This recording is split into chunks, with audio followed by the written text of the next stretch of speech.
ಎಲ್ಲರಿಗೂ ನಮಸ್ಕಾರ.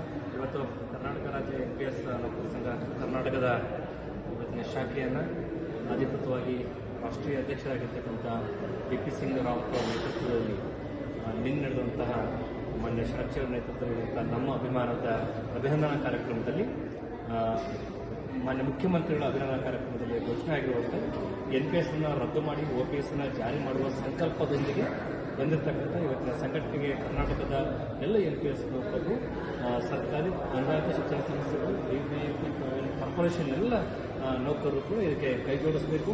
ಇವತ್ತಿನ ಸಂಘಟನೆ NPS ಅನ್ನು ರದ್ದು ಮಾಡಿ OPS ಅನ್ನು ಜಾರಿ ಮಾಡಲಿಕ್ಕೆ ನಾವೆಲ್ಲರೂ ಕೂಡ ಕಟಿಬದ್ಧರಾಗೋಣ. ಇವತ್ತಿನ ಉತ್ತರ ಪ್ರದೇಶದಿಂದ ಬಂದಿರತಕ್ಕಂಥ BP ಸಿಂಗ್ ರಾವತ್ ಅವರಿಗೆ ಕರ್ನಾಟಕದ ಸಮಸ್ತ ಸರ್ಕಾರಿ ನೌಕರರು ಹಾಗೂ NPS ನೌಕರರು ಮತ್ತು ವಿವಿಧ ಎಲ್ಲ ಸಂಘ ಸಂಸ್ಥೆಗಳ ಪರವಾಗಿ ಹೃತ್ಪೂರ್ವಕ ಅಭಿನಂದನೆ ಸಲ್ಲಿಸಿ ತಾವು ನಿರೀಕ್ಷೆ ಇಟ್ಟರ ಹಾಗೆ ಕರ್ನಾಟಕದಲ್ಲಿ ಬಲಿಷ್ಠವಾಗಿರ್ತಕ್ಕಂಥ ಸಂಘಟನೆ ಮಾಡಿ ಇವತ್ತೇನು ಸಮಿತಿಯಾಗಿದೆ ಅದನ್ನು ಮಂಡನೆ ಸರ್ಕಾರಕ್ಕೆ ಮಂಡಿಸಿ ಅಂತಿಮವಾಗಿ NPS ಅನ್ನು ರದ್ದು ಮಾಡಿ OPS ಅನ್ನು ಜಾರಿ ಮಾಡುವಲ್ಲಿ ನಾವೆಲ್ಲರೂ ಕೂಡ ಶ್ರಮಿಸೋಣ ಅಂತ ಹೇಳ್ತಾ BP ಸಿಂಗ್ ರಾವತ್ ಅವರಿಗೆ ಕರ್ನಾಟಕದ ಸಮಸ್ತ ನೌಕರರ ಪರವಾಗಿ ಅಭಿನಂದನೆ ಸಲ್ಲಿಸಲಿಕ್ಕೆ ಇಷ್ಟಪಡ್ತೀನಿ. ನಮಸ್ಕಾರ.